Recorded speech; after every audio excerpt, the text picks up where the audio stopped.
Right, how to make a traditional rice pudding. So you obviously want a bowl. Pyrex is good because you can see if it's cooked. Okay, you can see if the rice is expanded and then it's finished cooking. You want milk, pudding rice, which you can get from Sainsbury's. They don't keep it with the rest of the dried rice, and they don't keep it with the rice puddings. They keep it with all the baking ingredients. So what you can do, you can use risotto rice, or you can use paella rice. You can actually get risotto rice from Lidl. So you want 4 ounces of risotto rice, 2 ounces of sugar, white or Demerara, 2 ounces of sugar, white or Demerara, a knob of butter. I also like to grate a little bit of nutmeg over the top as well. 1 hour and a half at 160 degrees in a fan oven. Approximately. There you go. That's very well done. So I tend to add the ingredients.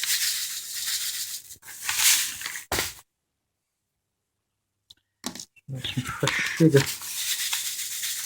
Okay, and then a pint of milk. And a pint of milk is 1.25 pounds. A pint of water is 1.25 pounds. That used to be the old expression. But so 7 ounces plus 1 pound, 4 ounces is 1 pound, 11 ounces. I make it around about 1 pound 10. Okay, so you can see how quick this is. And your knob of butter.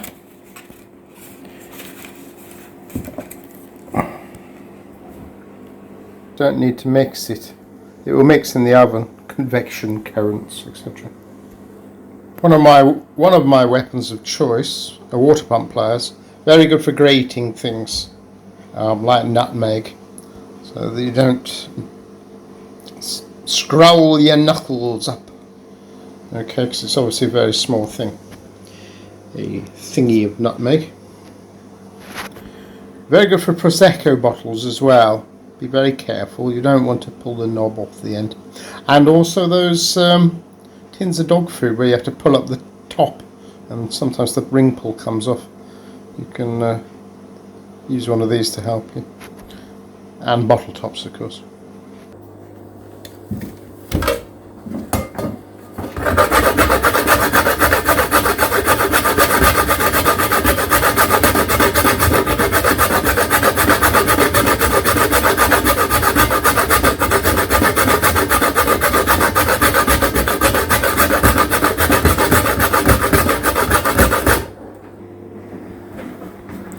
So that's about all you need.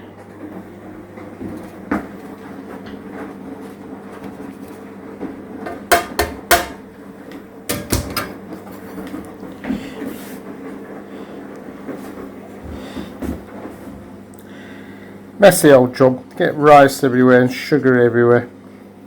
And milk everywhere if you're not careful. It's great to be a married man.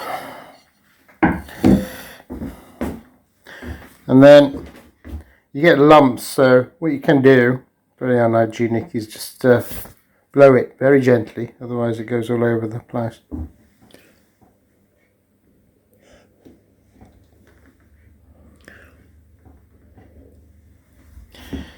And that is it. You can put a teaspoonful of vanilla essence in if you wish. As far as the oven's concerned, I tend to put it on after I've finished making the ingredients.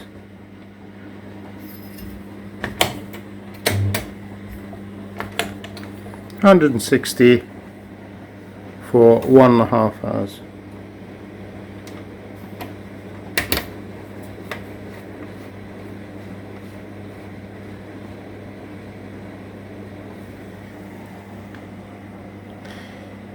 If you put it in now and it finishes in 1.5 hours, then the time at the end makes up for the heating up time at the beginning, okay, the cooling down time. So you could actually go away and leave it and it would be perfect. And put it in the middle of the oven.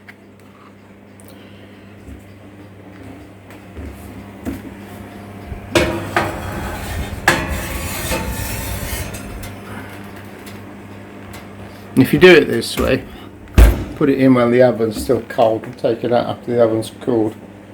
You can get your children to help. Right, this is the rice pudding as it's come out of the oven. So the proof of the pudding is in the eating. I've already had a poke around at it, but you can't actually eat it because this is on video. Only I can do that. Actually, to be quite honest, I hardly get a look in. Okay, so that's what it looks like. I'm trying to turn it over so you can see the edge of the skin. Okay, so you've got this nice skin on the rice pudding. I remember the rice pudding from when I was going to school. It was even better than this.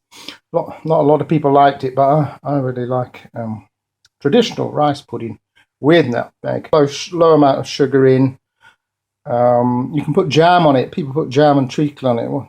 So to my mind, there's not much point in putting too much sugar in. But this is very plain. So there you go. Thank you very much.